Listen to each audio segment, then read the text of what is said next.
UPSC toppers mock test series में आपका बहुत बहुत स्वागत है। तो चलिए आज की मॉक टेस्ट हम शुरू करते हैं।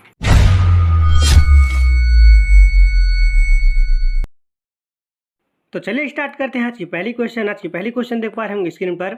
भारत की लवणीय मृदा के संदर्भ में निम्नलिखित कथनों पर विचार कीजिए। तो हमारा पहला कथन है, ये मृदाएं नाइट्रोजन से समृद्ध होती है। दूसरा, वे पश्चिमी गुजरात, पूर्वी तट के डेल्टा और पश्चिमी बंगाल के सुंदरबन क्षेत्रों में पाई जाती है।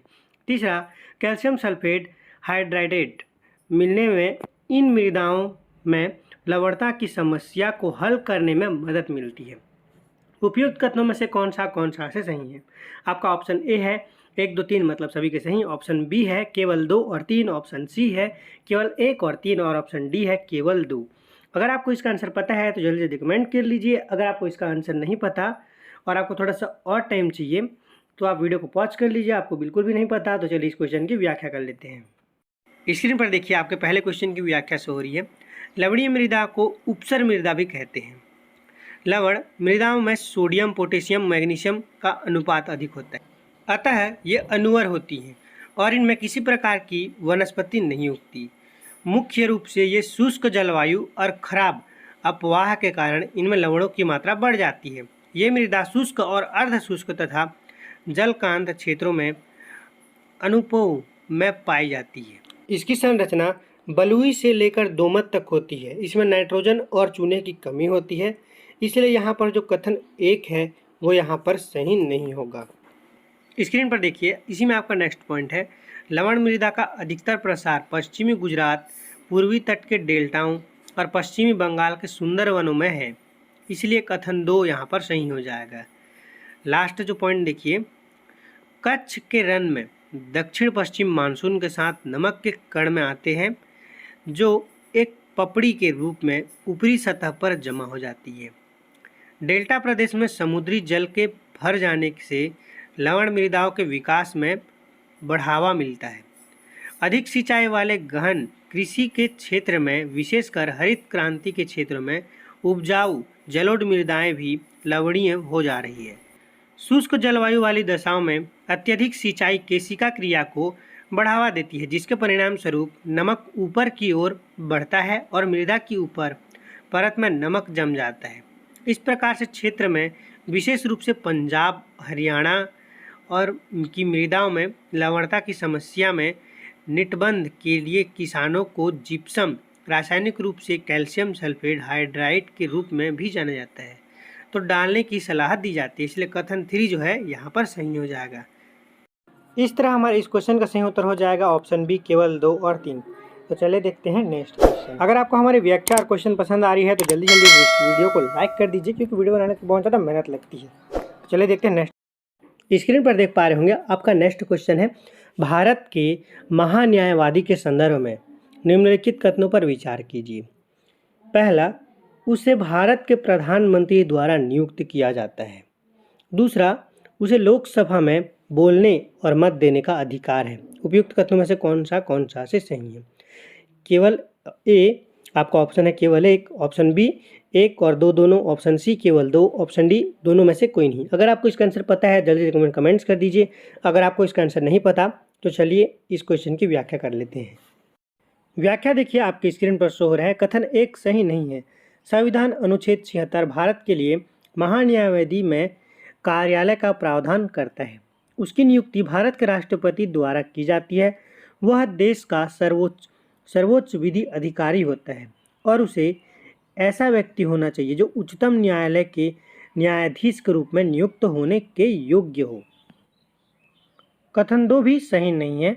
भारत के महान्यायवादी को किसी भी सदन का कार्यवाही, दोनों सदनों की किसी भी संयुक्त बैठक और संसद की किसी भी समिति जिसका वह सदस्य है में बोलने और भाग लेने का अधिकार है, हालांकि उसे मत देने का अधिकार नहीं है। इस तरह हमारे इस क्वेश्चन का सही उत्तर हो जाएगा ऑप्शन नंबर डी, न तो 1 न ही 2, क्योंकि दोनों ही जो कथन है वो यहाँ पर गलत होंगे।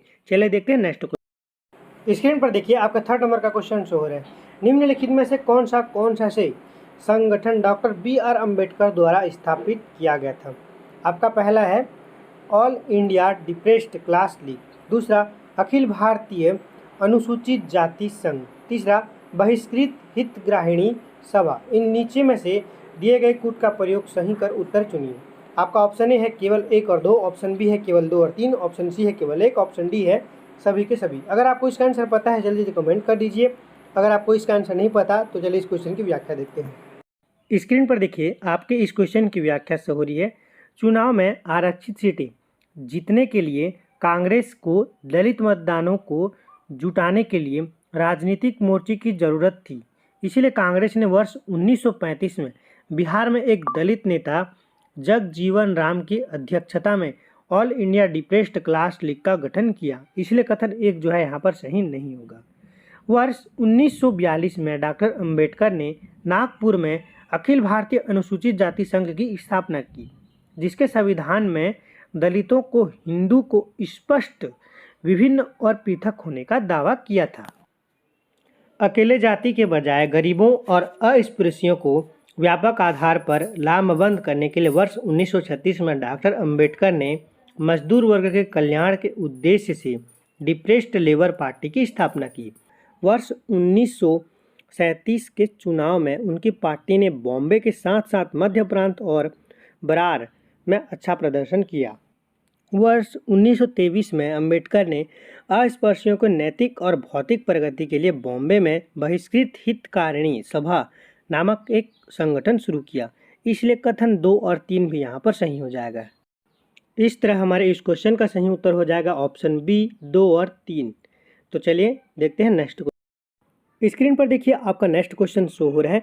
अनुपातिक कर के संदर्भ में निम्नलिखित कथनों पर विचार कीजिए। आपका पहला कथन है, यह आयकर का एक रूप है जिसमें कर की दी कर आय के स्तर में वृद्धि के साथ अनुपातिक रूप में बढ़ती है। दूसरा, इसे फ्लैट टैक्स भी कहा जाता है।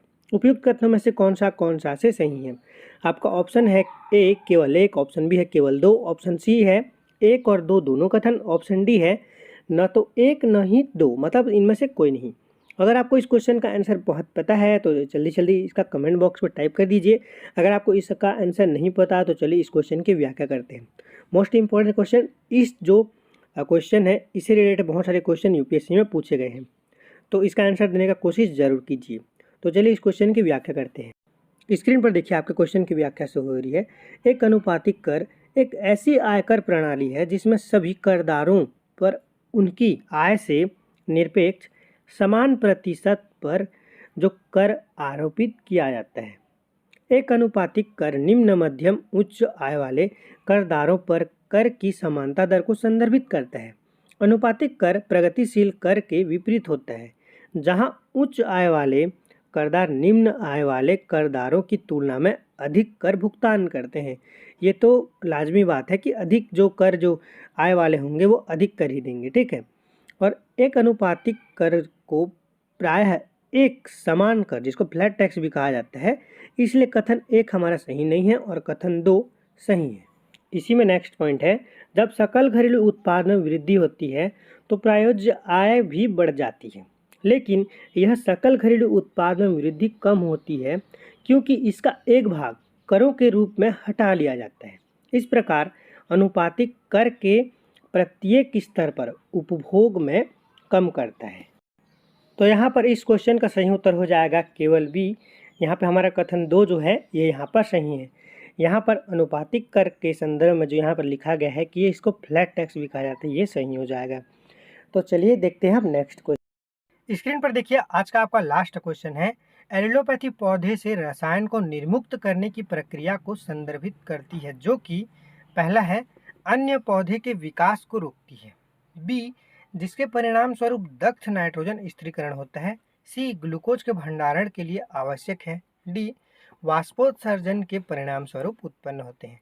अगर आपको इसका आंसर पता है तो जल्दी कमेंट कर दीजिए। अगर आपको इसका आंसर नहीं पता तो चलिए इस क्वेश्चन की व्याख्या कर लेते हैं। बहुत ज़्यादा इंपॉर्टेंट क्वेश्चन में से एक है, इससे रिलेटेड बहुत सारे क्वेश्चन यूपीएससी में बार बार पूछे गए हैं। चलिए इस क्वेश्चन की व्याख्या करते हैं। स्क्रीन पर देखिए आपकी व्याख्या से हो रही है, एलिलोपैथी एक प्रजाति की दूसरी प्रजाति के द्वारा रासायनिक अवरोध केमिकल इनहिबिशन को संदर्भित करती है, इसलिए विकल्प ए यहाँ पर सही उत्तर है।